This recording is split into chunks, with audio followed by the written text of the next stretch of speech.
Hello students, welcome to the chemistry classes. मैं दीपेंद्र कुमार और आज मैं आपको stereo chemical aspects of nucleophilic substitution reactions के बारे में स्टडी कराऊंगा। तो यहाँ पे देख सकते हैं जो आपके स्टीरियो केमिकल एस्पेक्ट्स हैं वो आपके 6 स्टीरियो केमिकल एस्पेक्ट्स हैं जो कि आपके चैप्टर में आपको कहीं ना कहीं मिलने वाले हैं। और ये जो छोटे छोटे टर्म्स हैं इनको जानना ज़रूरी है ताकि जो आपके ये टर्म्स हैं जहाँ इन्वॉल्व हुए हैं वो चीज़ें आपको अच्छे से समझ में आएँ। इसमें देख सकते हैं सबसे पहला आपका optical activity, chirality, configuration, racemic mixture, enantiomer and retention. इतने आपके एस्पेक्ट्स हैं जिनको आपको एक एक करके जानना है। तो इसमें सबसे पहला देखते हैं, सबसे पहला आपका है ऑप्टिकल एक्टिविटी। तो हालांकि ये जो आपका ऑप्टिकल एक्टिविटी है थोड़ा सा आपने इसको 11th में स्टडी किया है, बट यहाँ पे मैं एक चीज़ बता दूं आपको कि यहाँ मैं एक बार फिर से इसको पूरा क्लियर करूँगा। देख सकते हैं यहाँ पे ऑप्टिकल एक्टिविटी जो होती है एक फिनोमिना होती है। अगर कोई कंपाउंड किसी प्लेन पोलराइज्ड लाइट को रोटेट कर देता है लेफ़्ट या राइट तो उसे हम ऑप्टिकल एक्टिव बोलते हैं। और जो ये फिनोमिना होता है या जो प्रोसेस होता है इसे हम ऑप्टिकल एक्टिविटी बोलते हैं। ये जो इसकी प्रॉपर्टी होती है कंपाउंड की रोटेट करने वाली, तो इसे हम ऑप्टिकल एक्टिविटी बोलते हैं। तो यहाँ पे 2 पॉइंट्स में इसको हमने लिखा है। If the compound rotate the plane polarized light to the right means clockwise it is called dextro rotatory. अगर कोई भी कंपाउंड प्लेन पोलराइज्ड लाइट को क्लॉकवाइज रोटेट करता है तो उसे डेक्स्ट्रो रोटेटरी कहते हैं और इसको डी आइसोमर भी बोलते हैं। दूसरा है कोई कंपाउंड अगर प्लेन पोलराइज्ड लाइट को लेफ़्ट रोटेट करता है यानी एंटी क्लॉकवाइज रोटेट करता है तो उसे हम लीवो रोटेटरी बोलते हैं या फिर एल आइसोमर बोलते हैं। यहाँ पे नीचे हमने इसको डायग्रामिकली रिप्रेजेंट भी किया है, देख सकते हैं यहाँ पे। ये जो डायग्राम है ये ऑर्डिनरी लाइट का है। यहाँ पे ये जो डायग्राम है ये इसलिए इस तरह से बनाया गया कि ये ऑर्डिनरी लाइट होती है, उसमें जो पार्टिकल्स होते हैं वो एवरी पॉसिबल डायरेक्शन में वाइब्रेट करते हैं। तो ये हमने इसको इस तरह से एरो से दिखाया है। ये ऑर्डिनरी लाइट है। इसको जब निकॉल प्रिज्म से पास करते हैं तो ये प्लेन पोलराइज्ड लाइट में कन्वर्ट हो जाता है। अब यहाँ पे जो प्लेन पोलराइज्ड लाइट है ये क्या है? प्लेन पोलराइज्ड लाइट ऐसा लाइट है जिसमें पार्टिकल्स पैरेलल मोशन करते हैं, किसी एक ही डायरेक्शन में मोशन करते हैं। तो यहाँ पर ये जो आपका निकॉल प्रिज्म है ये ऑर्डिनरी लाइट को प्लेन पोलराइज्ड लाइट में कन्वर्ट कर देता है। अब इसके बाद में ये जो प्लेन पोलराइज्ड लाइट है इसको हम कंपाउंड के सॉल्यूशन से पास करते हैं। जब इस प्लेन पोलराइज्ड लाइट को हम सॉल्यूशन से पास करते हैं तो इसमें 2 पॉसिबिलिटीज़ हो सकती हैं।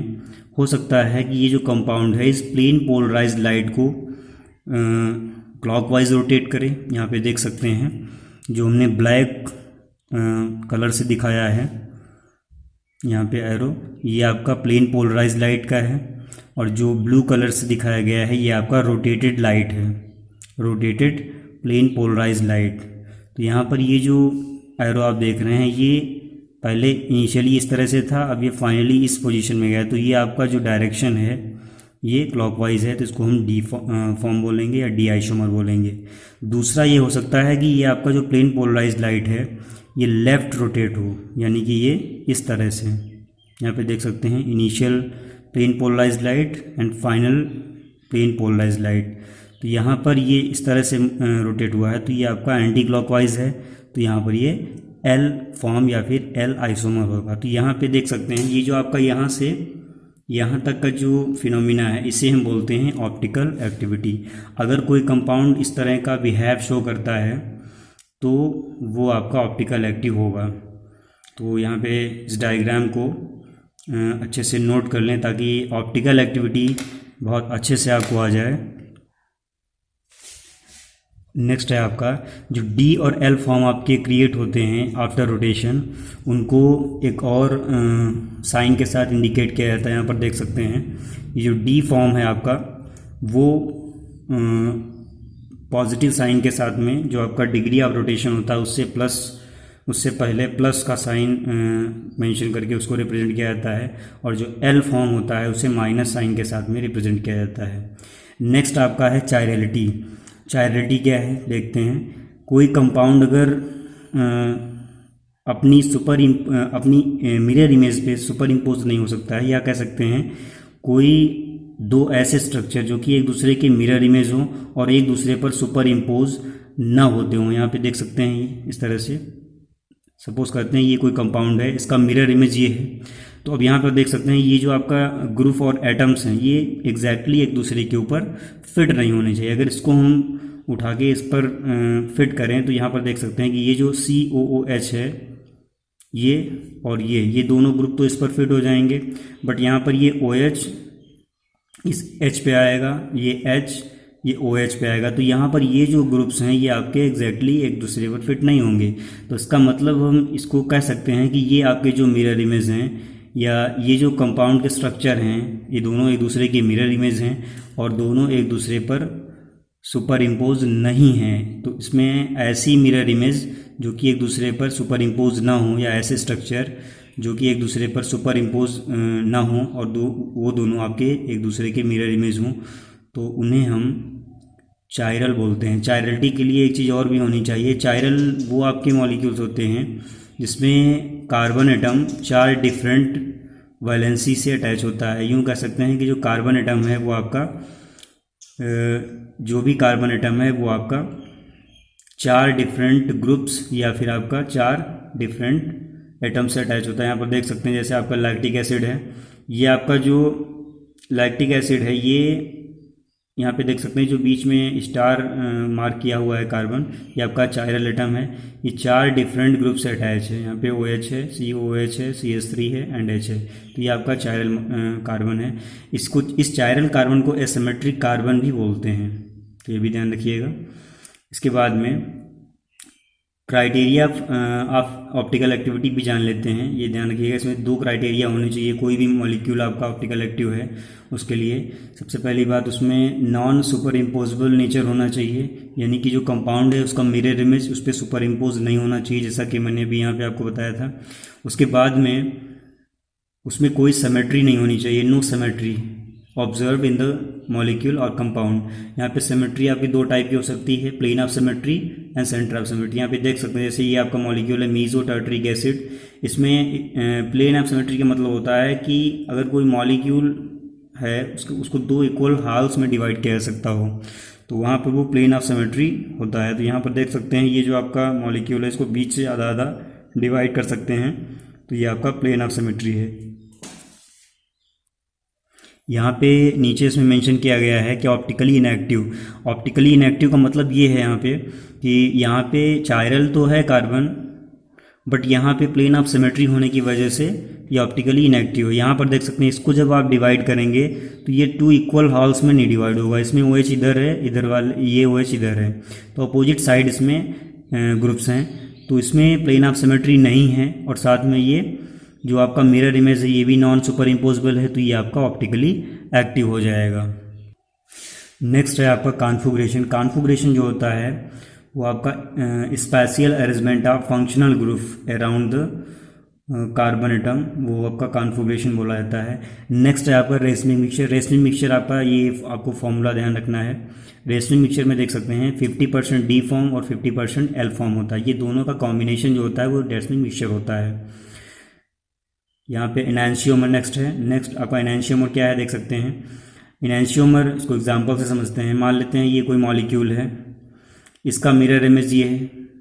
अब इन दोनों को एक दूसरे पर अगर फिट करते हैं तो ये एग्जैक्टली सुपर इम्पोज नहीं होते हैं। यहाँ पे देख सकते हैं जैसे ये आपका ग्रुप है, इस पर सुपर इम्पोज हो जाएगा, ये एग्जैक्टली इस पर सुपर इम्पोज है, बट यहाँ पर ये हाइड्रोजन इस OH पे आएगा और ये हाइड्रोजन OH पे आएगा, और ये आपका OH हाइड्रोजन पे जाएगा, ये OH इस पे जाएगा। अगर आप इसको यहाँ से उठाकर इस पर पोस्ट करते हैं, सुपर इम्पोज करते हैं, तो ये दोनों आपके मिरर इमेज हैं और दोनों ही एक दूसरे पर सुपर इम्पोज नहीं होते हैं, तो यहाँ पर इन दोनों को हम एनांशियोमर बोलते हैं। तो यूँ कह सकते हैं the mirror images which are not superimposable are called एनांशियोमर।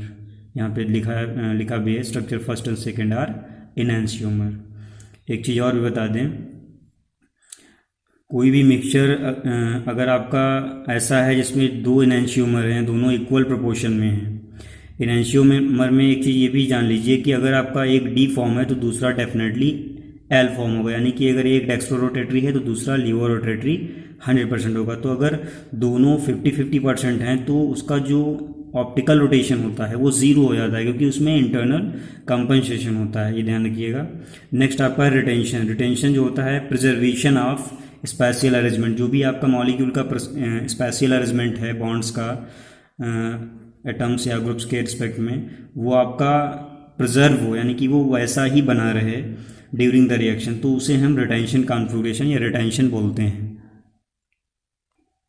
Stereo chemical aspects पढ़ने के बाद में एक चीज़ और आपको डिस्कस कर दें कि ये जो SN1 मैकेनिज़्म होता है न्यूक्लियोफिलिक सब्स्टिट्यूशन रिएक्शंस में, उसमें ये भी हो सकता है कि जो आपका एल्काइल हैलाइड है वो कायरल हो।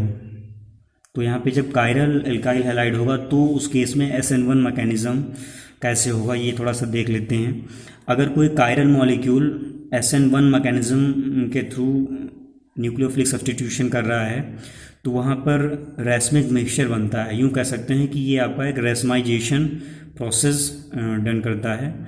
तो यहाँ पे देख सकते हैं ये जो आपका एल्काइल हैलाइड है, यहाँ पर ये जो कार्बन है आपका, ये 4 डिफरेंट ग्रुप से अटैच है। तो आपका ये जो कार्बन है ये यहाँ पे कायरल हो जाएगा।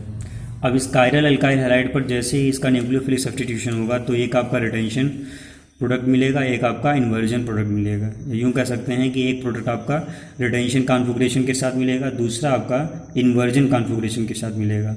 और ये मैं भी प्रीवियसली डिस्कस कर चुका हूँ कि आपका जो रिटेंशन कॉन्फ़िगरेशन है या रिटेंशन जो फॉर्म होता है उसे डी फॉर्म ही बोलते हैं, और जो आपका इन्वर्जन है वो आपका एल फॉर्म होता है। तो यहाँ पर अगर दोनों आपके 50-50% हैं तो इसको हम कंबाइंडली रेसमिक मिक्सचर बोल सकते हैं, जैसा कि अभी प्रीवियसली आपने स्टडी किया है। तो ये जो आपका SN1 मैकेनिज़्म है ये ऑप्टिकल एक्टिव एल्काइल हैलाइड्स के केस में रेसमिक मिक्सचर फॉर्म करता है, ये चीज़ ध्यान रखिएगा। एंड लास्ट में आपका एक रह गया है एम्बिडेंट न्यूक्लियोफाइल।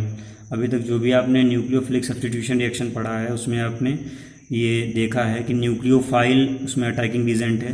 तो जो न्यूक्लियोफाइल है उसमें भी एक स्पेशल क्वालिटी का ये एक है, इसमें इसको हम एम्बिडेंट न्यूक्लियोफाइल बोलते हैं। एम्बिडेंट का मतलब होता है एक से ज़्यादा। तो यहाँ पर एम्बिडेंट न्यूक्लियोफाइल वो न्यूक्लियोफाइल है जिसमें एक से ज़्यादा न्यूक्लियोफिलिक सेंटर होते हैं। न्यूक्लियोफिलिक सेंटर का मतलब जिसमें इलेक्ट्रॉन डोनेट करने की पावर हो। यहाँ पे देख सकते हैं जैसे आपका साइनाइड है, इसमें कार्बन इलेक्ट्रोफिलिक सेंटर है, न्यूक्लियोफिलिक सेंटर है, और जो आपका आइसोसाइनाइड है उसमें आपका नाइट्रोजन न्यूक्लियोफिलिक सेंटर होता है। तो ये आपका जो साइनाइड है, आइसोसाइनाइड है, या यूँ कह सकते हैं कि जो साइनाइड आपका न्यूक्लियोफाइल है ये एम्बिडेंट न्यूक्लियोफाइल है। इसमें नाइट्रोजन भी न्यूक्लियोफिलिक सेंटर की तरह एक्ट कर सकता है और कार्बन भी कर सकता है।